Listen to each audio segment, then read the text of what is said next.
Yeah, Assalamu alaikum. It's Hassan Sipra, and it is the comprehensive video for the major selection and also for the career opportunities for the agricultural students. तो इसमें अब दो चीज़ें हैं कि एक तो जो लोग फोर्थ सेमेस्टर में अब हैं या बाद में आएंगे तो वो मेजर से रिलेटेड एक पिक्चर या एक आइडिया हासिल करेंगे, और वो लोग जो आगे हैं उनके लिए वो भी इसको देख सकते हैं क्योंकि इसमें उनको पता चलेगा कि कौन कौन सी कैरियर ओपनिंग्स हैं। तो सबसे पहले कोई भी मेजर सिलेक्ट करते हुए आप अपने इंटरेस्ट को देखें। अगर आपका किसी भी सब्जेक्ट में इंटरेस्ट है, फिर आप ये ना देखें कि उसकी सीजीपीए हाई है या लो है, तो उसमें ज्यादा सीजीपीए वाले बचे जाते हैं या लो सीजीपीए वाले बचे जाते हैं। अगर तो आपका उसमें इंटरेस्ट है और उस इंटरेस्ट को लेके आप उसमें आगे मेहनत करते हैं, उस इंटरेस्ट में भी आगे बहरहाल आपको मेहनत तो करनी है क्योंकि बगैर मेहनत के इंटरेस्ट भी कुछ नहीं है। लेकिन अगर आप इंटरेस्ट के सेक्टर में मेहनत करते हैं तो sky is the limit for you, फिर ये मैटर ही नहीं करता कि आपका मेजर कौन सा है। लेकिन चूंकि इश्यूज हैं हमारे एजुकेशन सेक्टर में भी बाज मसाइल हैं, स्टूडेंट्स में भी बाज मसाइल हैं, जिसकी वजह से स्टडी का और एजुकेशन का वो एप्टीट्यूड जो है वो डेवलप नहीं हो पाता। तो इसलिए हमने ये वीडियो बनाई क्योंकि स्टूडेंट्स देखना चाहते हैं कि अगर एक ऑर्गेनाइजेशन में 10 लोग हैं और एक में 1 लोग हैं तो ज्यादा लोग यही चाहेंगे कि वो 10 वाली जगह पे चले जाए। तो इसलिए ये एक एफर्ट है, और इसके बाद जाहिर सी बात है ये कंप्लीट तो नहीं है, आपने खुद भी इसके ऊपर काम करना है, मजीद रिसर्च करना है और मजीद हमें बताएं ताकि हम इनको मजीद इम्प्रूव कर सकें। अब हमने इसमें क्या ऐड किया? सबसे पहले हमने कोर्सेज ऐड कर दिए तमाम मेजर्स के जो आपने पढ़ने हैं, उनके नाम शामिल कर दिए। इससे एक आइडिया हो जाएगा कि आपका एप्टीट्यूड किस तरफ का है, आप उनको किस तरह से पढ़ेंगे, आपको पता चल जाएगा कि आप उनको पढ़ सकते हैं या कम पढ़ सकते हैं या उसमें आपका इंटरेस्ट डेवलप होता है या नहीं होता।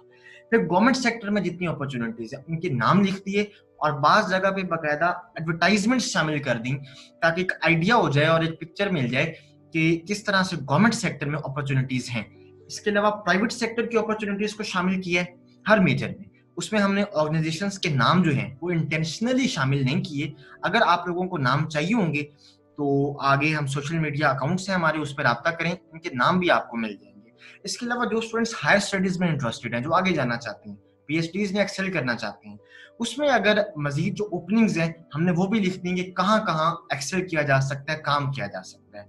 तो ये एक एफर्ट है तमाम के तमाम मेजर्स में। इसके अलावा जाहिर सी बात है ये कंप्लीट तो नहीं है, इसमें बेहतरी की गुंजाइश तो रहेगी, लेकिन चलें it can participate a bit, और अगर ये थोड़ा सा भी पार्टिसिपेट कर दे तो हमारा फर्ज पूरा हो जाए।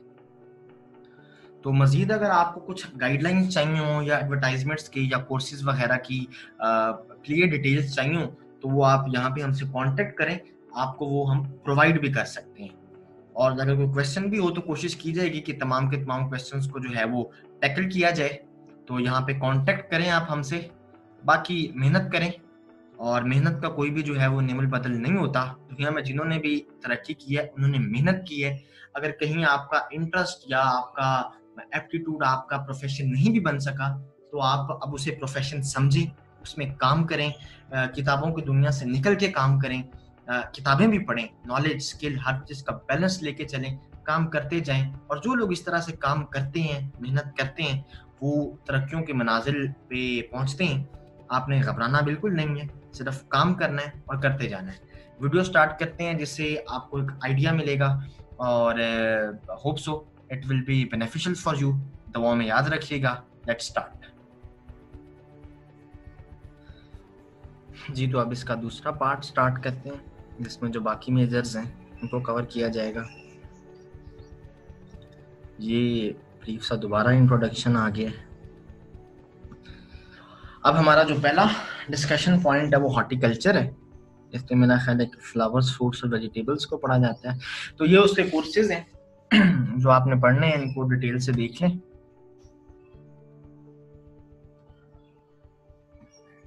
इसके अलावा जो गवर्नमेंट सेक्टर है उसमें इसकी जो सीट्स हैं वो एडवर्टाइज की जाती हैं। तो ये आप डिटेल से एडवर्टाइजमेंट देख लेंगे किस तरह से इसके सीट्स को जो है वो एडवर्टाइज। काफ़ी ज़्यादा सीट्स हैं असिस्टेंट रिसर्च ऑफिसर की। इसके अलावा असिस्टेंट हॉर्टिकल्चरिस्ट की 18th ग्रेड की ये सीट है। ये एक्सपीरियंस भी चाहिए लेकिन अपॉर्चुनिटीज़ एक तरह से एग्जिस्ट करती हैं, तो इसको आप देख लें। इसके अलावा जो पंजाब हॉर्टिकल्चर अथॉरिटी है PHA, उसमें अपॉर्चुनिटीज़ हैं। एग्रीकल्चर डिपार्टमेंट के अंदर अपॉर्चुनिटीज़ हैं। जो पब्लिक पार्क्स गवर्नमेंट के, वहाँ पे हॉर्टिकल्चरिस्ट को जो है वो हायर किया जाता है। प्राइवेट सेक्टर में जो एग्रीकल्चरल फार्म मैनेजमेंट है, वहाँ पे इसका काफ़ी स्कोप है। जो नर्सरीज का एक बहुत बड़ा नेटवर्क है उनकी प्रोविजन के लिए। इसके अलावा गोल्फ कोर्सेज जो नेशनली और इंटरनेशनली जो हैं वो हैं, उनकी मैनेजमेंट के लिए इसका एक बड़ा काम है। इसके अलावा जो लैंडस्केपिंग है पूरी दुनिया में, और पूरी दुनिया के जो पार्क्स हैं, पब्लिक पार्क्स हैं, उनको मैनेज करना, तो इसके मिडल ईस्ट वगैरह में और ये अरब कंट्रीज जो हैं, इसमें इसका बहुत बड़ा एक स्कोप है। तो अगर आप मैनेजमेंट की तरफ और प्रैक्टिकली फोकस होकर आगे जाना चाहते हैं तो horticulture is the best subject for you. अब हम बात करते हैं एनवायरमेंटल साइंसेस की। तो ये एनवायरमेंटल साइंसेस के कोर्सेज हैं। गवर्नमेंट सेक्टर में इसकी सीट्स मौजूद हैं। पूरी एक एनवायरमेंटल प्रोटेक्शन डिपार्टमेंट है जो इस पे काम करता है। तो एनवायरमेंटल साइंसेज में सीनियर 16th ग्रेड की ये सीट्स हैं सीनियर इंस्पेक्टर की। तो इसमें इनको जो है वो हायर किया जाता है। इसके अलावा वाटर क्वालिटी साइंटिस्ट और एनवायरमेंटल मैनेजर, ये गवर्नमेंट साइट पे कुछ जो है वो अपॉर्चुनिटीज़ हैं। प्राइवेट सेक्टर में अपॉर्चुनिटीज़ जो हैं वो कम है, लेकिन प्राइवेट साइट जो कि हमारा जो प्राइवेट सेक्टर है, लेकिन आगे जाके पोल्यूशन एक बहुत बड़ा मसला बन के जो है वो सामने आ रहा है। तो जो दुनिया में आने वाला पोल्यूशन का प्रॉब्लम है, इसको टैकल करने के लिए एनवायरमेंटल साइंस की आगे बहुत ज़्यादा ज़रूरत है। और अगर हम यहाँ की बात कर लें तो एनवायरमेंटल प्रोटेक्शन एजेंसी में मज़ीद अपॉर्चुनिटीज़ हैं। मिनिस्ट्री ऑफ क्लाइमेट चेंज में काफ़ी सारी जॉब अपॉर्चुनिटीज़ हैं। इसके अलावा UN है और कुछ जो ऑर्गेनाइजेशंस हैं, उनके फंडेड प्रोग्राम्स आते हैं जिनमें कॉन्ट्रैक्ट बेस पे लोगों को हायर किया जाता है। इसके अलावा जो वाइल्ड लाइफ बायोडाइवर्सिटी है, उस बायोडाइवर्सिटी के कुछ जो एनवायरमेंटल एस्पेक्ट्स हैं, इनकी मैनेजमेंट के लिए ग्रेजुएट्स को हायर किया जाता है। मेट्रोलॉजिकल डिपार्टमेंट में भी अपॉर्चुनिटीज मौजूद है। तो अगर आप हायर स्टडीज के लिए जाना चाहते हैं तो उस पे जो ओपनिंग्स हैं उनमें पोल्यूशन की सारी स्टडीज हैं। एयर पोल्यूशन है, वाटर पोल्यूशन है, फिर क्लाइमेट चेंज एक बहुत बड़ा मसला है, ये एक बड़ी अच्छी अपॉर्चुनिटी है। एग्रो क्लाइमेटोलॉजी है और एनवायरमेंटल इंजीनियरिंग है। चैनल हमारा लाजमी सब्सक्राइब कर दें। एंटोमोलॉजी में जो आपने कोर्सेज पढ़ने वो ये वाले हैं, तो इनको आप डिटेल से देख लें। इसके अलावा जब हम गवर्नमेंट सेक्टर की बात करते हैं तो पूरे का पूरा जो एक डायरेक्टोरेट है वो पेस्टिसाइड्स को, मतलब एंटोमोलॉजी से रिलेटेड जो चीज़ें हैं उसको कंट्रोल करता है। इन एरियाज में लोगों को हायर किया जाता है। तो अब जो एग्रीकल्चर ऑफिसर जो सिर्फ प्लांट प्रोटेक्शन के लिए चाहिए, वो सिर्फ एंटोमोलॉजी और प्लांट पैथोलॉजी के लिए सीट्स हैं। तो अगर एंटोमोलॉजी है तो यहाँ पे सिर्फ एंटोमोलॉजी और प्लांट पैथोलॉजी वाले अप्लाई कर सकते हैं, तो उनके लिए एक बड़ी अच्छी अपॉर्चुनिटी जो है वो मौजूद है। इसके अलावा जो मुख्तलिफ रिसर्च इंस्टीट्यूट्स हैं वो साइंटिफिक ऑफिसर्स को हायर करते हैं। इसकी सीट्स तो बात कम आती हैं, लेकिन बहरहाल जो अपॉर्चुनिटी तो है। तो एंटोमोलॉजी में भी साइंटिफिक ऑफिसर्स जो हैं उनको हायर किया जाता है। इसके अलावा आगे जाके जब आप एक्सपीरियंस होते हैं तो असिस्टेंट एंटोमोलॉजिस्ट इस तरह से है, तो इसमें भी मजीद अपॉर्चुनिटीज़ हैं। 18th ग्रेड में अपॉर्चुनिटीज़ मौजूद होती हैं।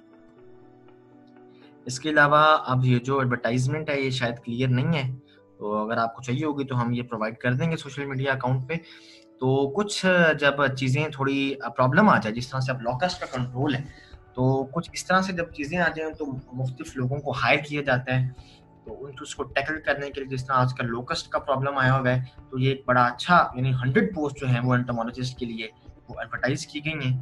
तो लॉकस्ट आने वाले दिनों में भी एक प्रॉब्लम रहेगा, क्योंकि ये आसानी से तो नहीं जाएगा। तो इसमें भी अपॉर्चुनिटीज़ हैं। यानी ये एक एग्जाम्पल है किस तरह से प्रॉब्लम आ जाए तो वहाँ पे अगर आपने अच्छा पढ़ा हुआ है, मेहनत की हुई है, तो आप उस प्रॉब्लम को टैकल करने के लिए काम कर सकते हैं, मुल्क की भी खिदमत करते हैं और अपनी हालत को भी बदलते हैं। इसके अलावा जो एयरपोर्ट्स हैं उन पे भी अकोमोडेशंस हैं, और जो तहसील हेडक्वार्टर हॉस्पिटल्स हैं मुख्तलिफ तहसील्स में, उसमें भी 17th ग्रेड में सीट जो हैं वो एडवर्टाइज हमारे यहाँ जो हैं वो होती हैं। तो ये हॉस्पिटल्स में भी अकोमोडेशंस मौजूद है।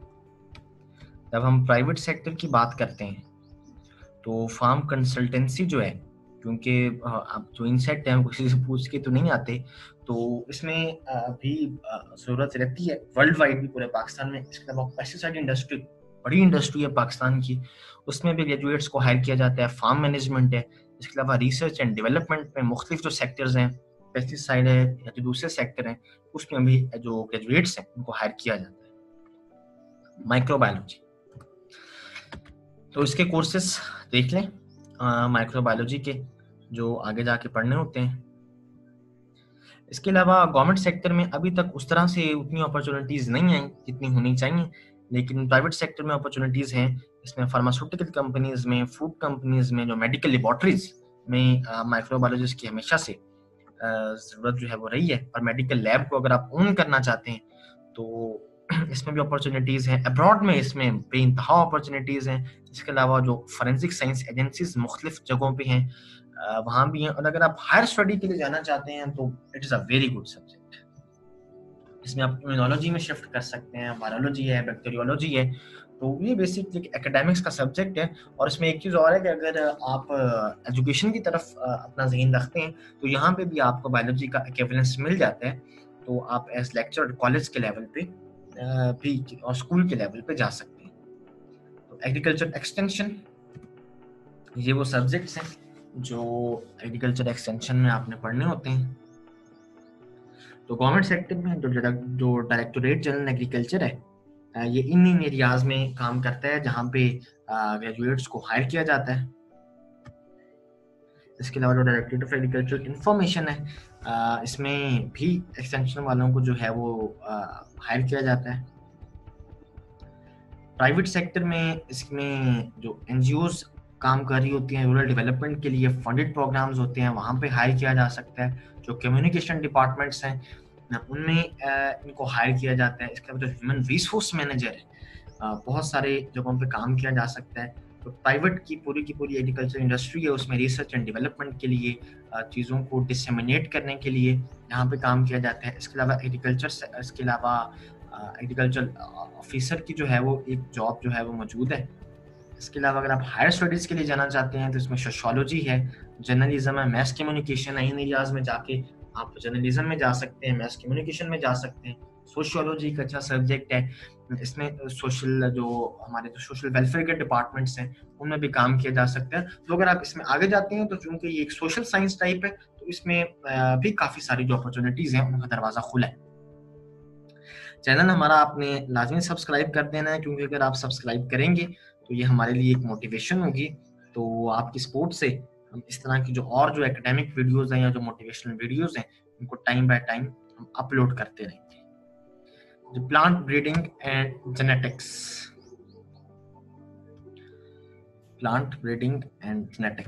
ये वो वाले कोर्सेज हैं जो आगे जाके आपने पढ़ने हैं, इनको आप डिटेल से देख लें।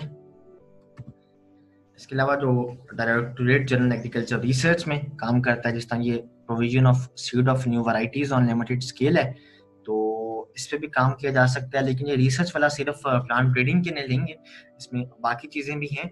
वो स्पीकिंग क्रॉप प्रोडक्शन टेक्नोलॉजीज पे भी काम करता है, सॉइल वाटर सैंपल्स के लिए भी काम करता है। तो ये सब पे काम करता है। तो लेकिन ब्रीडिंग का भी इसमें एक अपॉर्चुनिटी मौजूद है। इसके अलावा जो साइंटिफिक ऑफिसर मुख्तलिफ रिसर्च इंस्टीट्यूट्स में जाते हैं, उसमें प्लांट ब्रीडिंग एंड जेनेटिक्स वाले भी जाते हैं। तो ये हमारे जो मुख्तलिफ रिसर्च इंस्टीट्यूट्स हैं उनमें काम करते हैं। इसके अलावा हमारे जो रिसर्च इंस्टीट्यूट्स हैं उनमें अपॉर्चुनिटीज़ हैं। जो फॉरेंसिक साइंस एजेंसीज हैं नेशनली भी और इंटरनेशनली भी, उसमें भी अपॉर्चुनिटीज़ हैं। प्राइवेट सेक्टर में हमारे पास सीड कंपनीज में, फर्टिलाइजर इंडस्ट्री में और रिसर्च एंड डेवलपमेंट में एग्रीकल्चर जो फर्म्स हैं जहाँ पे रिसर्च एंड डेवलपमेंट का काम चाहिए, उसमें भी इसमें अपॉर्चुनिटीज़ हैं। और फार्म मैनेजमेंट का भी काम है। अगर आप हायर स्टडीज़ के लिए जाना चाहते हैं तो उसके लिए भी एक अच्छा सब्जेक्ट है। इसमें आप प्लांट बायोटेक्नोलॉजी पे काम कर सकते हैं, मॉलिक्यूलर बायोलॉजी पे काम कर सकते हैं, सेल जेनेटिक्स पे काम कर सकते हैं, फोरेंसिक साइंसेस पे भी काम कर सकते हैं। फूड साइंस एंड टेक्नोलॉजी, इसमें जो कोर्सेज आपने पढ़ने हैं वो ये हैं। इससे आपको अपने एप्टीट्यूड का पता चलेगा कि इस तरह से आपने कोर्सेज पढ़ने हैं। इसके अलावा फूड साइंटिस्ट जो हैं ये एग्रीकल्चर ऑफिसर के लिए भी जा सकते हैं। ये कन्फ्यूजन भी पाई जाती है कि शायद जो एग्रीकल्चर फूड साइंस में जाते हैं वो नहीं जा सकते एज एग्रीकल्चर ऑफिसर की सीट के लिए, लेकिन एडवर्टाइजमेंट में क्लियर कट मेंशन है, तो उनके लिए भी ये अपॉर्चुनिटी खुली है। इसके अलावा जो साइंटिफिक ऑफिसर हैं जो मुख्तलिफ रिसर्च इंस्टीट्यूट्स में जाते हैं तो वहाँ पे भी फूड साइंटिस्ट के लिए अपॉर्चुनिटीज़ मौजूद हैं। इसके अलावा ये एडवर्टाइजमेंट है जिसमें food safety officer 17th grade के लिए जो सीट्स हैं उनमें भी जिन्होंने फूड साइंस एंड टेक्नोलॉजी किया हुआ है उनके लिए अपॉर्चुनिटीज़ मौजूद हैं, वो जा सकते हैं। तो उनकी जो सीट्स हैं वो भी एडवर्टाइज होती रहती हैं पंजाब फूड डिपार्टमेंट में। इसके अलावा जो फूड टेस्टिंग लैब्स हैं, जो फोरेंसिक साइंस एजेंसीज हैं और पंजाब फूड अथॉरिटी है और एक्सपोर्ट ब्यूरो में अपॉर्चुनिटीज़ हैं, किसी हद तक पाकिस्तान नेवी में भी अपॉर्चुनिटीज़ होती हैं। तो इन एरियाज में भी फूड साइंटिस्ट जो हैं वो अकोमोडेट किए जा सकते हैं। इसके अलावा जो प्राइवेट सेक्टर है उसमें जो क्वालिटी एश्योरेंस मैनेजर वो ऑल ओवर जितनी भी फूड इंडस्ट्री है वो पाकिस्तान की सेकंड लार्जेस्ट इंडस्ट्री, तो उसमें क्वालिटी एश्योरेंस में जा सकते हैं। इसके अलावा जो मल्टी नेशनल होटल्स हैं, रेस्टोरेंट्स हैं और नेशनली भी उनमें क्वालिटी को एश्योर करने के लिए जो फूड टेक्नोलॉजिस्ट हैं उनको हायर किया जा सकता है। इसके अलावा प्रोडक्शन मैनेजर फूड इंडस्ट्री में उनको हायर किया जा सकता है। फूड प्रोडक्ट्स की मार्केटिंग के लिए उनको हायर किया जाता है। इसके अलावा जो न्यूट्रिशनल कंसल्टेंसीज है, किसी हद तक ये काम तो शायद न्यूट्रिशन वालों का है लेकिन किसी हद तक वो भी कंसल्टेंसी जो है प्रोवाइड कर सकते हैं। और फूड और वाटर की टेस्टिंग लैब्स ये गवर्नमेंट सेक्टर में भी मौजूद हैं, प्राइवेट सेक्टर में भी मौजूद हो सकती हैं, इंटरनेशनली तो बहुत ज़्यादा है, इस पर काम हो रहा है। इसके अलावा इंटरनेशनली अगर हम बात करें तो जो हलाल प्रोडक्ट्स हैं उनके ऊपर बहुत काम हो रहा है, ये मिडल ईस्ट में और अरब कंट्रीज़ में, तो वहाँ पे भी अपॉर्चुनिटीज़ मौजूद है। इसके अलावा अगर हम हायर स्टडीज़ की बात करें तो फूड इंजीनियरिंग पे काम किया जा सकता है, फूड क्वालिटी और सेफ्टी पे काम किया जा सकता है, ह्यूमन न्यूट्रिशन है और फूड सर्विस मैनेजमेंट है। ये हमारे सोशल मीडिया के अकाउंट्स हैं। अगर आप कुछ एडवर्टाइजमेंट्स चाहिए या कुछ मज़ीद डिटेल चाहिए या प्राइवेट ऑर्गेनाइजेशंस के कुछ नाम चाहिए तो हम इन चैनल्स पे आप हमसे कांटेक्ट करें तो आपको प्रोवाइड कर दिया जाएगा। कोई कन्फ्यूजन भी होगी तो उसको भी क्लियर करने की कोशिश की जाएगी। अब आपने हमारे चैनल को लाजमी आपने सोशल मीडिया अकाउंट पे भी कांटेक्ट कर सकते हैं, चैनल आपने लाजमी सब्सक्राइब करना है। अब एट द एंड मैं यही कहूँगा कि डिसीजन आपने खुद करना है। ये किसी हद तक पिक्चर है जो शायद 5 से 10% क्लैरिफाई कर सकती है चीज़ों को, लेकिन एट द एंड डिसीजन आपका है। आप यहाँ से चीज़ों को हासिल करें, इसके अलावा इंटरनेट से हासिल करें, अपने खुद का इंटरेस्ट देखें कि आप कहाँ काम करना चाहते हैं। तो अगर आप अपने प्रोफेशन में काम करते हैं, मेहनत करते हैं तो इंशाल्लाह आप एक्सेल करेंगे। इसके अलावा कहीं अगर कोई मिस्टेक है तो उसके लिए माजरत और दुआ है कि अल्लाह हम सब का हामी और नासिर हो। Thank you very much.